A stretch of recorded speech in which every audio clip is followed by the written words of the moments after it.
Hey y'all, hey. I know I look a little bit busted up. Actually, let me not even say that. I know I look like I just woke up, and that's because I did. Moving on. So, I remember telling y'all that I was going to start documenting my ACL healing journey.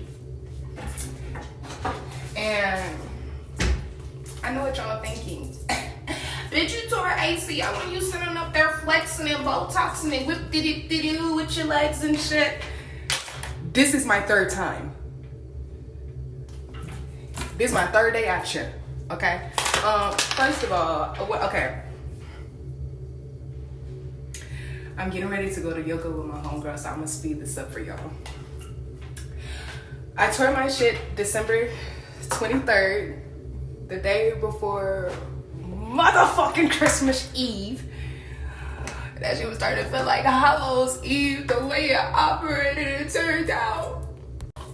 And if y'all know anything, God is good, but when he's not good, the nigga is great. Okay. Anyways, so I was working at the post office, right? Like the United States Post Office type shit. And I've been going through a lot of shit with these people. I'm usually always going through a lot of shit with these people because I used to be a mute kid and I'm also very sensitive. So now when people got me fucked up, I immediately have to react and respond because I don't have time for the shower conversation or when I'm sitting and eating my food and I'm like, you know what? I should have said that because you had me fucked up. You know what I'm saying? Instead, I decided to air that shit out right then and there. So when the lady came to get me, it wasn't on. When the lady came, so the manager came and got me out of. So I'm the lead clerk / acting supervisor at the post office, right? So I'm taking care of everybody's payroll and shit. Taking care of everybody's attendance and shit. So I'm inside of the MDO's office and the MDO comes out and she's like, I am so sick and tired of talking to you. I'm so tired of talking to you. I have to always talk to you. And I'm sitting up there like,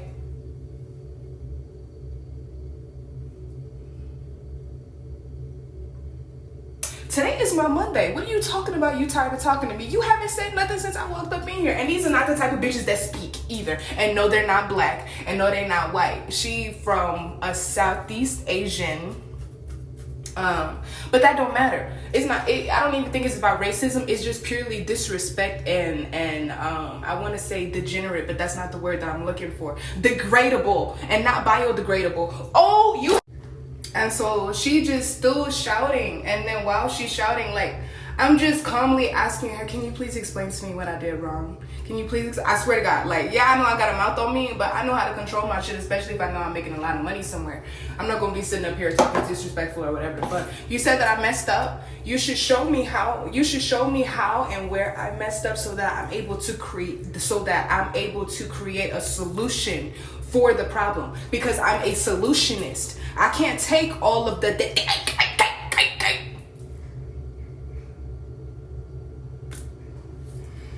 and scene.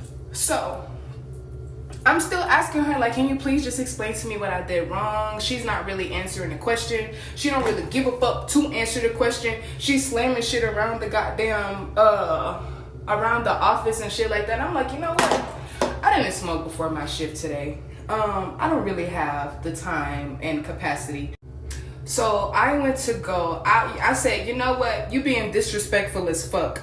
And usually I don't say nothing. But y'all, like, let me tell y'all something. Okay. I moved to Colorado like a year and some change ago, right? I think it was like 2023 when I came out here. I want to say that so bad. I think it was 2023. I'm pretty sure it was 2023. So I've been out here for a whole last year. For the year that I was out here, excluding this November that just passed, A bitch been doing Airbnb just so I can have a place to stay. Like, I came out here with no friends, didn't have no family or nothing. My second day out here, all of my shit got stolen by homeless people. Like a big ass duffel bag. I dropped that shit, took the fuck off running because niggas was chasing me and I didn't want them to touch me. I didn't give a fuck about them causing harm. I didn't want you to touch me. And so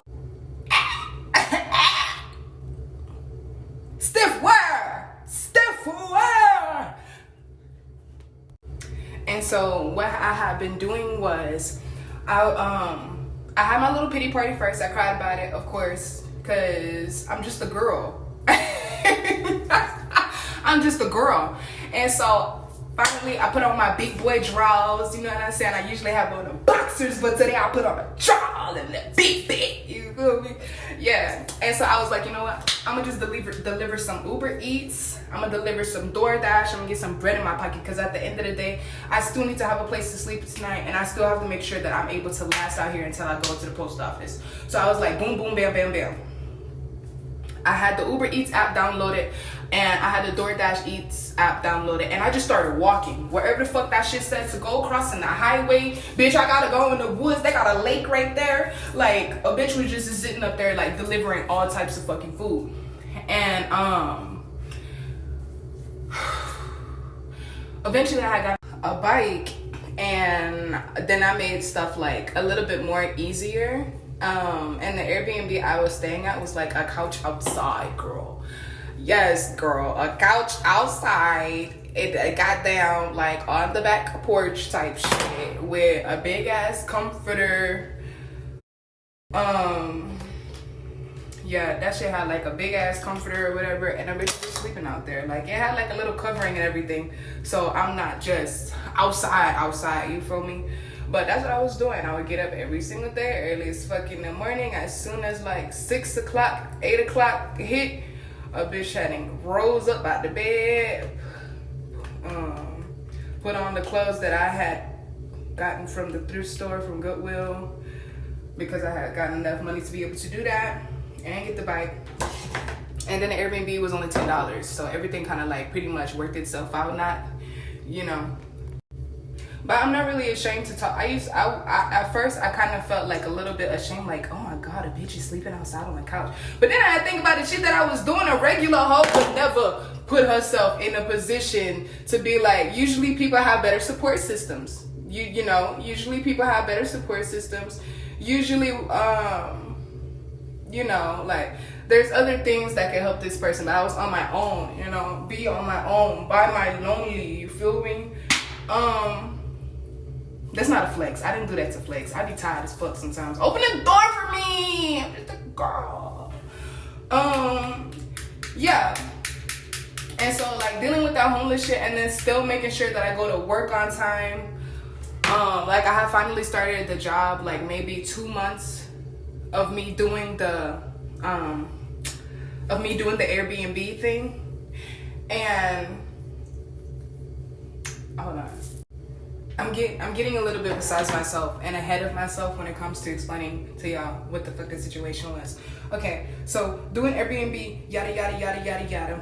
While I'm doing Airbnb and I'm delivering this food, I meet this African dude, and this African dude, he had came into the Chipotle restaurant where I was waiting on the food, and he kept staring at me, and it's like, I know you see what you like, but I'm not really in a position to be sitting up here and like kikiing and cacaing with you because ain't shit funny right now.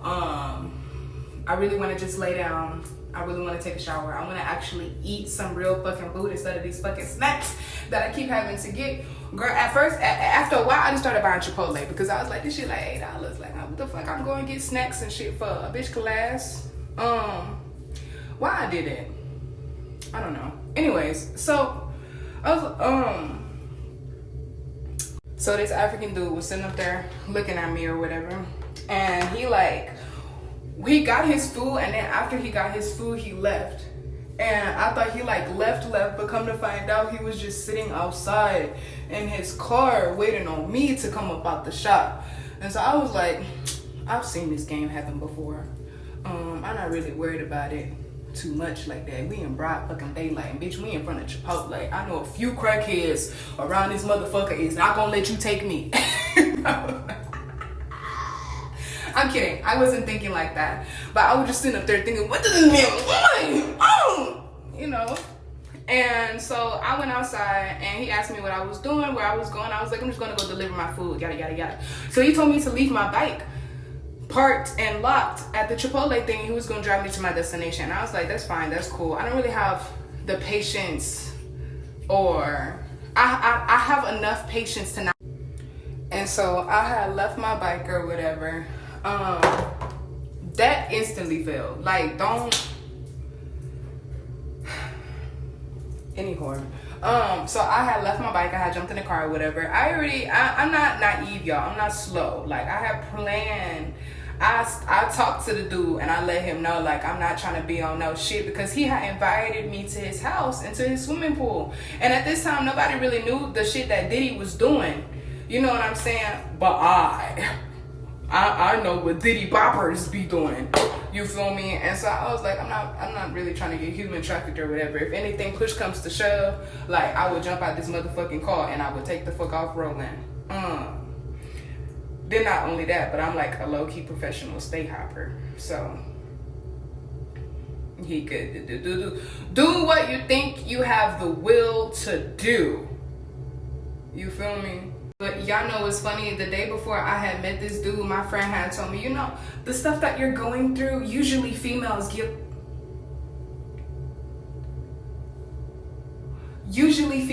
off this signal to a man, something, well, like when they're in desperate need, or like, it's like, I'm gonna call it the damsel in distress siren, because like that's pretty much how he was explaining it to me. Like, your body gives off these pheromones that make a nigga want to take care of you. And I was like, I ain't never heard no shit like that before in my life. And so I was like, you know what? And so I was like, you know what? I'm not even gonna worry about it like that. If they come, they come. And so, y'all, that was the nigga action. I was like, and so he was like telling me he was gonna buy me a bathing suit, buy me another outfit, like take me to his house or whatever. So by the car that he was driving, that he had a nice house, and I had already memorized the license plate before I got inside of his car. So you know, to each his own. And so I was like, I'm not trying to have like sex with you. I'm not trying to get nothing from you. Like, I really just came up in here. You said I could spend the night or whatever, and I was thinking about it, but the position that I was in, it was like, you either want to go and do this, or you want to go back to sleeping on the couch and doing your bike shit, like yada yada yada. And so I was like, of course I'll choose the bed. And the way he was talking, I could tell he's almost never home. And I know I'm a trustworthy ass person if people just let me. But I know the way that the mind of a nigga works. So it's not like I was blindsided to what this nigga was thinking about. I just knew that I was gonna have myself in a position to where I was gonna be able to protect myself. And then also, I'm in survival mode. I'm not thinking too much about, if I go to your house, that means that I could save money on food. That means that I could save money on this Airbnb. And that when it's time for me to actually start going to work, because now I have my orientation date, the money that I have can get me to work. That can be my money for my lift to work type shit. And so I just thought about it like that. And then, and so we ended up doing that for like maybe a week or something. And I think like the fourth day of me staying there, he kept trying to stick his dick in me. Like, I would wake up to dick being pressed in my backside, in my ass. I kept waking up to that, and every single time, I can't say every single time, because he really didn't have enough opportunity to be able to do it. Like, after the second time, I kept telling him, I keep telling you, I don't want you to touch me. I'm not trying to have sex with you. I'm not trying to be groomed into your wife. This nigga started reciting Bible verses and shit, and talking about how people in the old days, like this, how they end up having their wives and shit. Like this nigga had found this lady on the corner and he had turned her into her wife. I'm like, first of all, I'm not Muslim. I have never read the Quran. I don't have no plans on getting married. Ain't no wah coming out of this wop wop. Okay? And I don't like you like that. We're here on a business trip. You feel me? And you know he had then started the all the muddy fucker and all this type of shit like that. And I was like, you know what? You was turned on, I'm gonna turn you. I'm gonna need you to stop touching shit. Sorry y'all, I got a cat. Her name Baby. That is my baby. She just bad baby.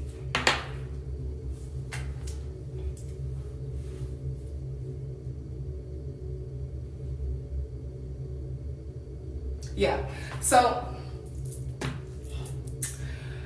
I kept telling him that, and I had to be like really play off with it at first because I was like, I'm trying to get as many days here as I can so that I'm getting closer and closer to the date of me starting my orientation. That way I don't have to go back to the Airbnb with all of these white people.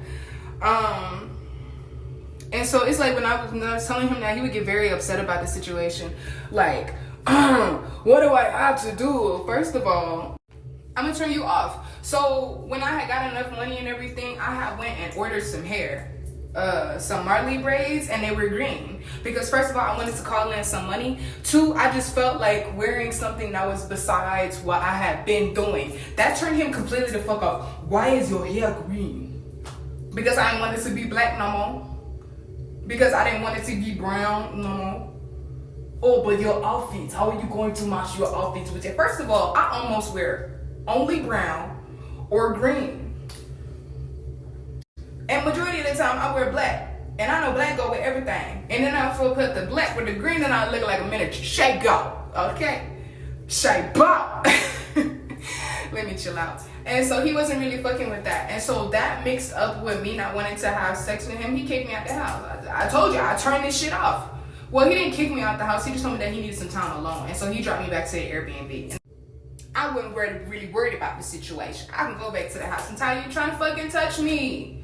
I'm tired of that. I'm tired of hearing you like try to like contradict or try to make me feel like I'm like I asked you for this. I agreed to it, yeah. You're right. You did. But under different circumstances than what the fuck you have going on. There was never a conversation about how long I was gonna be here or what we were gonna be doing. Like, I never told you I was gonna be here for a long time or doing this shit with you. There was no conversation about this shit. So he got really upset about that. He dropped me back to the Airbnb. I don't really give a fuck about that. Bitch, why the fuck? 2 days after he dropped me up back to the Airbnb, I got smacked by a motherfucking Chevy Tahoe on the bike. Nigga was on his phone and girl, when I tell you all of this side was comatose. It was crazy because after I had got hit by the car, the dude took off. He didn't have no license plate and he didn't call the cops. He took off. His girlfriend was sitting in the passenger seat. Not once did she get out to check on me and ask if I was okay. When the light actually finally did turn green, because he was at a red light on his phone when he smacked the shit out of me. When the light turned green, nobody went. Like, nobody drove except for him. You know, like he went ahead, ran the red light, dipped off every fucking thing. So the lady behind him was in a Tesla, so she went and brought me. I was just like, can you just tell me to deliver the rest of this food? I got to get this money at the end of the day, and the bitch cannot be late. I'm like 5 minutes away from the destination, and he folded my bike in half, so I wasn't able to drive it. So she put the Tesla lady put my bike in the trunk. Now you know my shit can go in the back of a motherfucking Tesla. You ain't got no bike.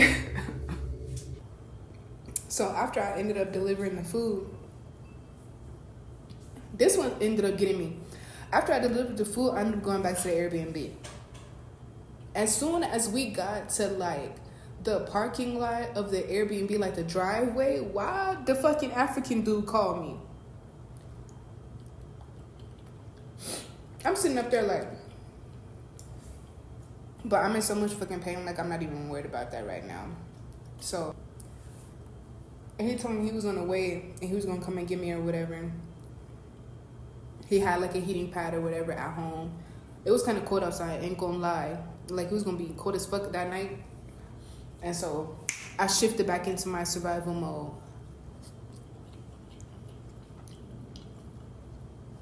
And when he came, he was like, oh my God, I missed you so much. I missed you so much. And so he ended up cooking for me. Every single time he made some food, I ain't gonna lie, my stomach was fucked up. I'm grateful that I had a meal. I'm grateful that I had many meals. I'm grateful for the recipe that he taught me. I'm thankful. The food was good as fuck.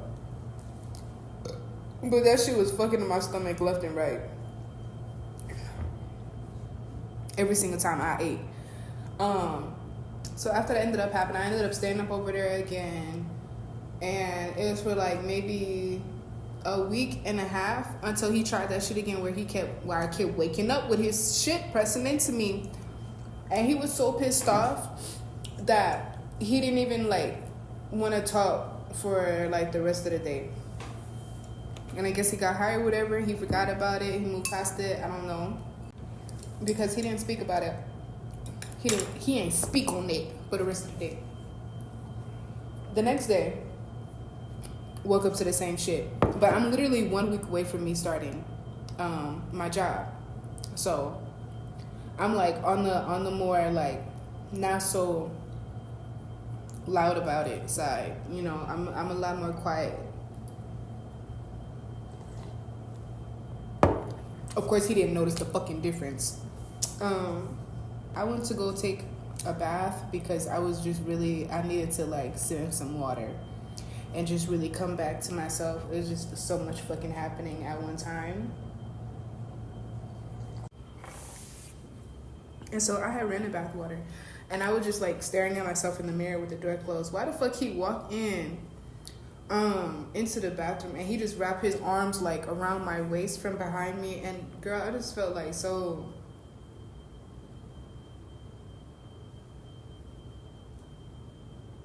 done with this shit. But I was still in like survival mode where I had like deactivated. I had shut down. So I had went and got inside the tub or whatever. And when I got in the tub, he decided to get naked and he got in there with me. And he was just sitting behind me and I just kept feeling like he kept trying to back me up into him, and I just wasn't budging. And I had turned on some Black Sharif and I was listening to that, and it was helping me more with like shutting down. And he was like telling me like your dreams, like your dreams of becoming an artist or becoming a singer, you are going to get it. You have suffered so much. It was like he was motivational and shit, and like I was inspired and shit, but I had already been inspired. You know what I'm saying? He didn't add to that. If anything, he like added to the trauma that was helping to fuel the drive. You feel me?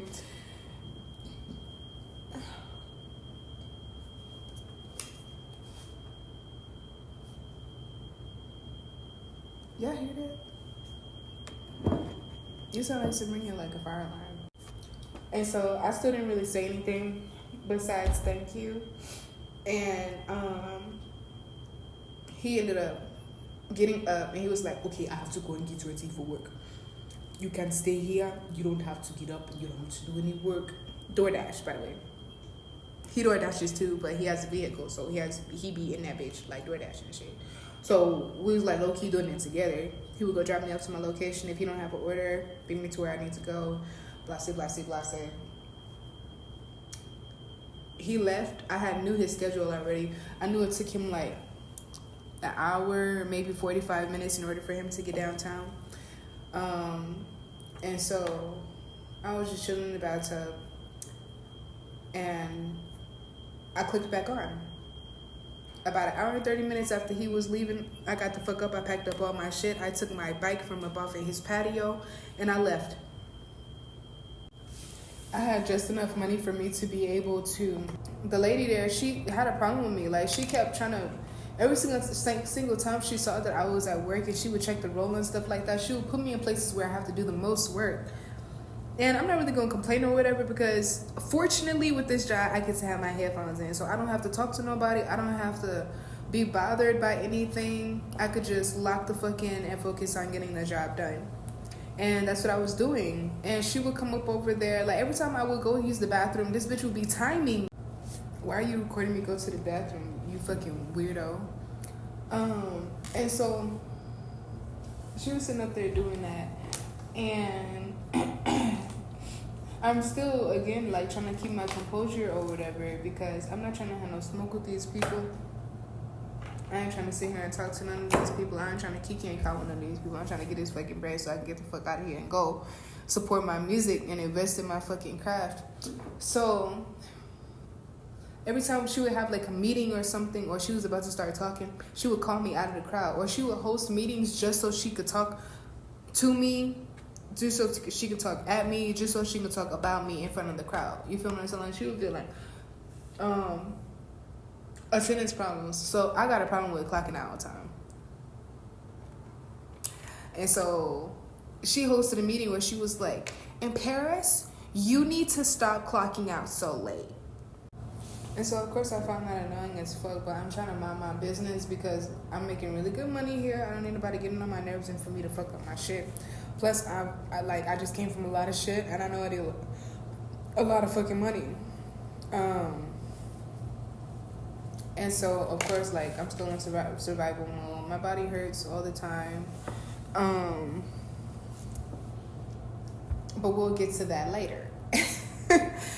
All of the fucking one of the supervisors that was there that worked on the other side, he kept fucking hitting on me, and everybody had jokes and shit. Like, as far as the lead clerk / supervisor, she didn't know like that he was trying to hit on me or whatever, but he kept having jokes because she kept making it seem like I was a problem child.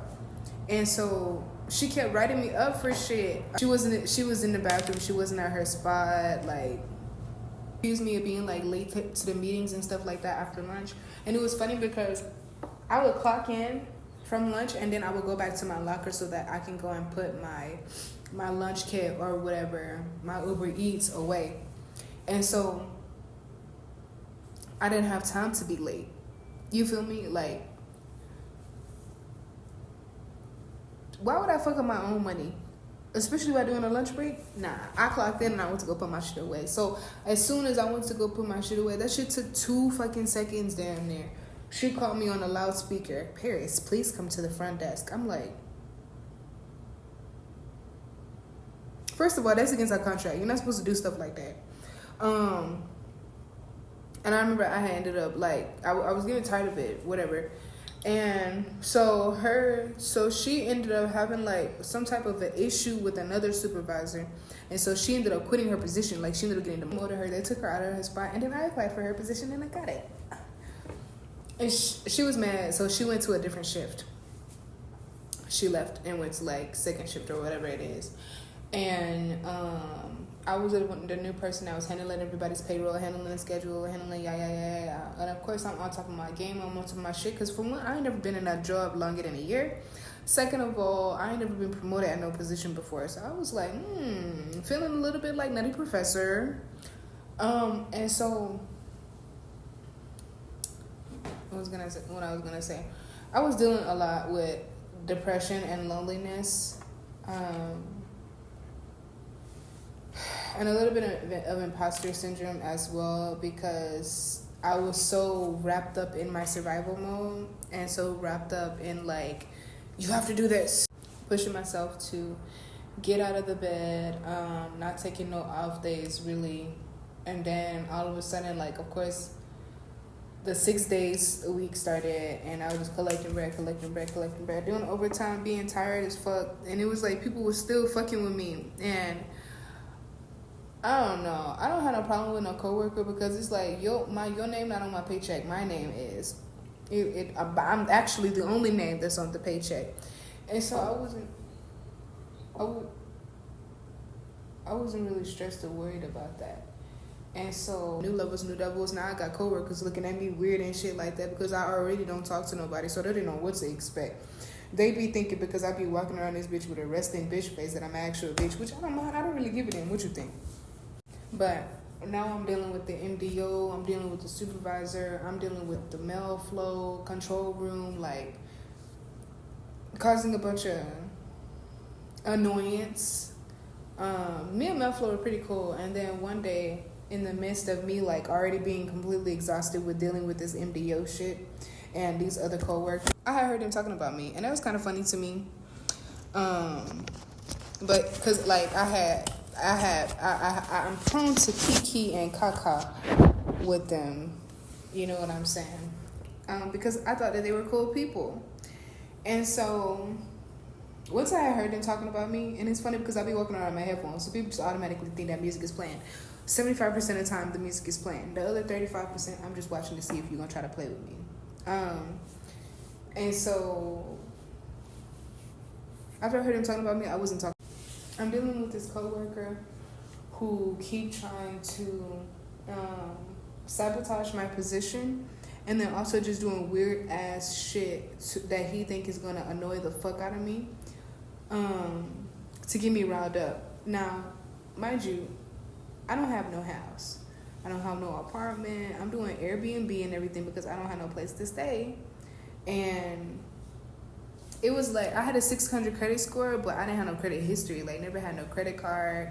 My rent wasn't being reported, stuff like that. So it was like, I couldn't get no apartment. So I had to keep just stacking bread and just like doing an Airbnb thing. But it was hard to stack bread because I'm spending like $2,000 every other week on this fucking Airbnb. Then I gotta feed myself. I have to make sure that I get to work. It's snowing and shit, so I can't stand outside to do the bus like how I've been doing, walking everywhere and taking a fucking bus.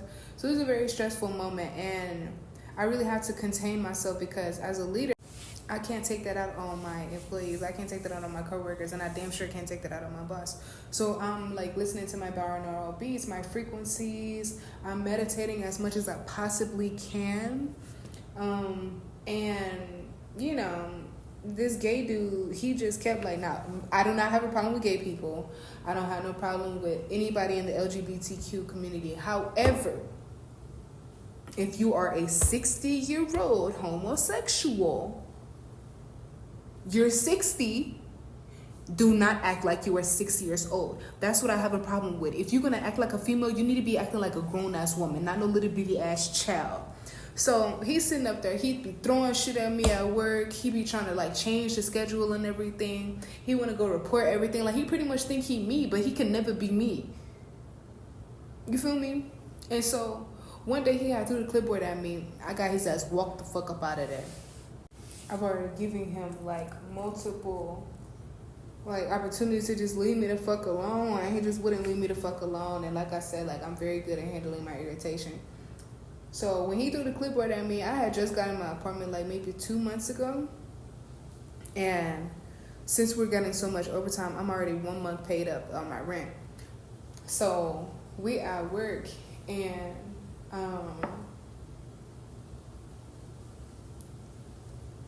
yeah, he threw the fucking clipboard at me. Nobody really wanted to give their statement. Like, nobody was really giving a fuck about that.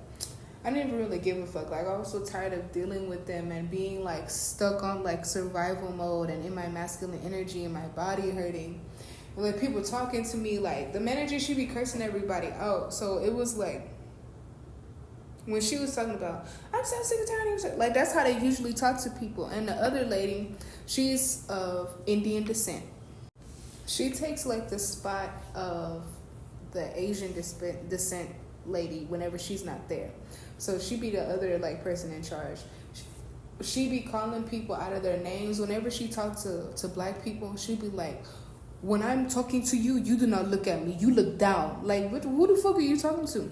And me and her had already had like a little disagreement when I had first moved here, because she had told me that I was doing the conveyor belt wrong. And then so when I did it the way that she showed me to, she said, oh, you're just not doing it right. You just can't do it. You just can't do it right. You're still doing it wrong. And I held up my hands like this. Like, what did I do? And then she walked back over. Do we have a problem? I said, do we? I didn't even know I was walking towards this lady until I noticed that she was walking backwards. And she called on the walkie-talkie, told the supervisor that be trying to hit on me. She told him that he needs to come and get a handle on me. Nigga, this is not my daddy, dog. Once I had became like a part of the lead clerk supervisor thing, then she was like exceptionally nice and stuff like that, whatever. I don't trust none of these hoes because I still be watching how y'all be talking about employees behind their fucking back. Y'all mad disrespectful and y'all don't have no type of dignity at all for the people that y'all work with or for yourselves. But that's neither here nor there. I digress. And so that's when the situation happened where she was like, and so one of the situations, so after like so much of that shit was happening and everything, I would just throw the fuck out. I'm still doing my music. I'm touring and everything. I'm trying to like keep my stress levels under control. I'm dropping music. I'm going like state to state, like how I really wanted to do and doing my interviews and yada yada yada. So the money is gonna make sure my rent is paid. And then when he threw the clipboard at me, why the fuck they walked him out for 2 unpaid weeks? And so it was crazy. 2 days after he got walked the fuck out, she came in the room and that's what she was doing. I'm so tired of you, yada yada. So when I had left out of her room because I couldn't do all of the yelling and everything and we're not getting anywhere with this conversation, I went to go talk to the other supervisor and he, oh, you handled that so well. Bitch. So the issue was I had gave this girl unauthorized overtime. Now, me and this girl, we have resistance towards each other, but I'd cross the line when it comes to fucking with people money. You worked your overtime, I'm gonna put your overtime in the system. And that's what I did because I had knowledge that she did her overtime. It was even in the email. So I did her overtime. And so the girl happened to come to the desk with the supervisor and she confirmed that she worked those dates. And the other supervisor was like, okay, now you just need to get your 1260 so you can prove it and shit like that. And so she started writing her stuff up. And then when I realized that she had, she pretty much made it known that they were just fucking with me for no reason. And they didn't have no reason to be yelling at me and throwing shit around the fucking room like a damn toddler. I had jumped in the air. I was literally this far off the ground. And when I jumped, I had came down and tore my fucking lateral meniscus and my ACL. And I didn't even know that. I had felt, it hurt. It sounded like a pool stick hitting a pool ball. It sounded like a pool stick hitting a pool ball. And bitch, I fell to the fucking ground. My body had got super hot. I was just staring up at the ceiling. When I had got hit by that fucking car. And I just kept staring at it. And so my fucking leg was vibrating. My body was super fucking hot and I was nauseous as shit. I felt like I was gonna throw the fuck up. That was the main reason why I ended up getting up off the floor. After I got up, he ended up giving me a chair. Nobody went to go get help. Nobody asked me if I was okay. They're still talking about the fucking overtime. And when she had started yelling, I had already told him that I was finna clock out. Because I'm I don't have to take nobody disrespect. I don't give a fuck who the fuck I'm working for. Why try to fuck you talking to me? And if you don't have the patience or the energy to explain to me what the fuck I did wrong, then point blank you're disrespecting the fuck out of me for no reason. And so I ended up clocking out. I put my sick leave in and then I went the fuck home. It was my last time going to work. A couple of days after that, I kept putting my sick leave back in because of course I can't fucking walk. The day after that, when I had to put in my sick leave and I had went home. This was the day before Christmas Eve. I went to the motherfucking hospital. They did an x-ray. They gave me an ice pack. They gave me a knee brace and some crutches. And so I limped all the way back home after I got off the Uber. First of all, I had called them to come and pick me up to bring me to the ambulance because a bitch was not going down the flight of fucking stairs to get to the goddamn ambulance. And then I don't have no vehicle, so I was like, how the fuck I'm gonna get there? And I was stressing about my job, my money and everything, but also stressing about my mental because I'm so wired, so much shit is going on. And it's always shit that pretty much points back to this fucking job. Carrying my suitcase in the snow into different fucking Airbnbs so that I can have an Airbnb that's close to the job. in the snow, like having my very first massage. It was so much happening, and honestly, like, I was overdue for a mental break. I had one after that shit happened with my knee. Very minuscule, because I'm manic, low-key. And I went to pharmacy tech, so I knew it didn't break any bones. I knew I had to, like, help the elasticity in my fucking leg. So I just worked on healing that, and I worked on brow sugar hunting my album. I kept putting it in my sick leave. They kept rejecting it and giving me LWAP.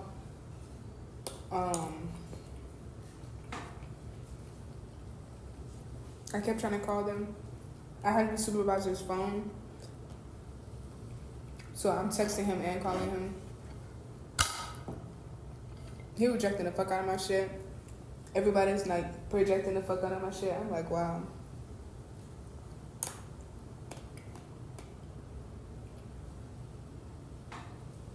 That happened the day before Christmas Eve. So the rest of the time I just spent like healing, making sure I eat, sleeping, working on my album as much as I can and as much as possible. The marketing and shit like that. And then I ended up fucking around, trying to do a TikTok on New Year. I have been walking for like 2 days now. Y'all can see the video. It's on TikTok. Yes, I deleted the app. I didn't know. I let go of the chair while I was doing the TikTok. And I broke my shit again. For a second time on New Year's Day. I got up, limped to the kitchen, grabbed my ice pack, limped all the way back to the bed. I crawled in the bed. I put my blanket over me. I cried myself to sleep. All my homies and everything that I was cool with seemingly disappeared, which was weird. And I could finally feel the effects of everything that I had gone through within this year and a half. And, you know, I almost went into a depression, but then I just keep remembering how bad that is for my health and my ass. Bitch, you ever seen a bitch get depressed and then, like, either she ends up gaining a whole bunch of weight and the ass don't look right no more, or she lose all her fucking weight and then she don't have no more ass. I was scared to be the one that didn't have no ass because I ain't never been overweight. And so I had to get out of my funk. I had to get out of my depression and really just keep pushing myself. And so I ended up doing that or whatever. Went back to the healing thing, went back to the resting. My album got released and everything. I'm still pushing the marketing, pushing the content. Still having the problems with my check, not getting paid for my job, and I can't go to work because not only do I not have a vehicle, but it's also like December, January, so it's snowing and shit, and so I don't have no way to get to work, and I'm still like not ready mentally to go back to work, even though I'm stressing about my bread.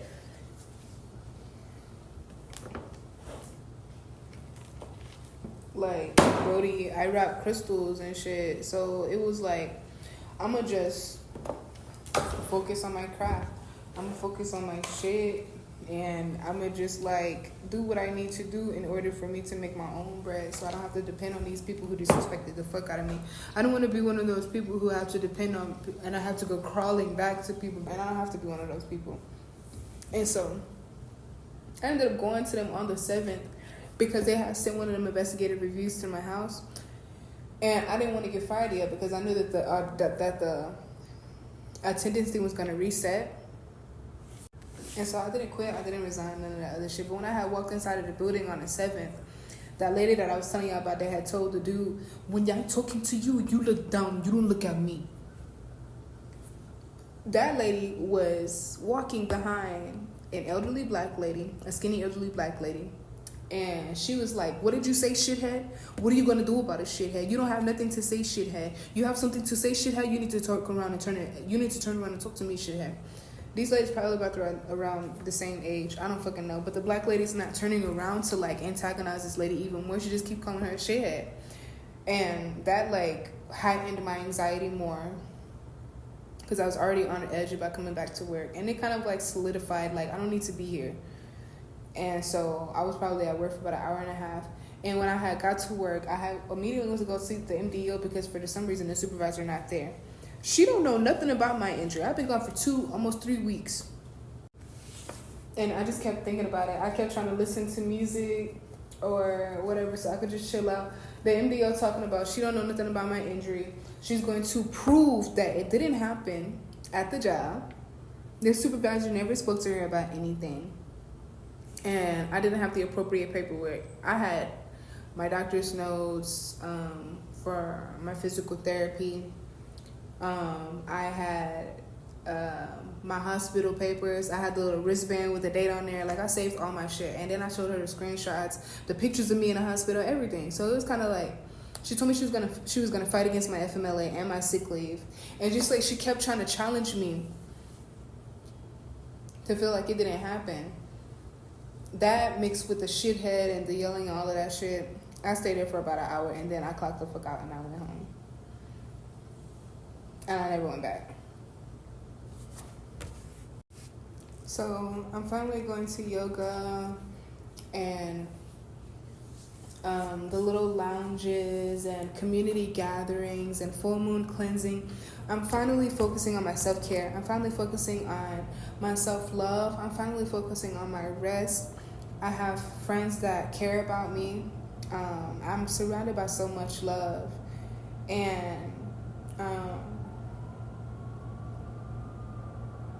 I'm just extremely grateful because I'm pretty much living in my dream apartment. Not so much my dream apartment, but like kind of my dream apartment.